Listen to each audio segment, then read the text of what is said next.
Personal na binisita ni Pangulong Ferdinand Marcos Jr. ang Catanduanes nitong Martes, ika-19 ng Nobyembre upang personal na makita ang lawak ng pinsalang dulot ng Super Typhoon Pipito sa lalawigan at matiyak ang agarang pagbangon nito.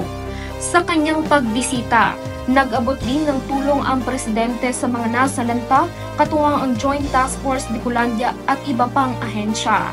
Ayon sa Pangulo, ipagpapatuloy ang paghahatid ng tulong ng pamahalaan sa Catanduanes hanggang sa tuluyang makabangon at masigurong matugunan ang mga pangangailangan ng mamamayan.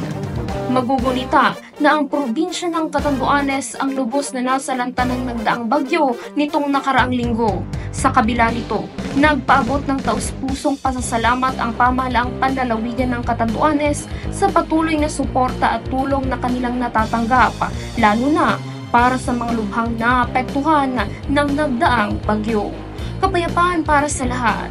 Eden Florita, Spear News.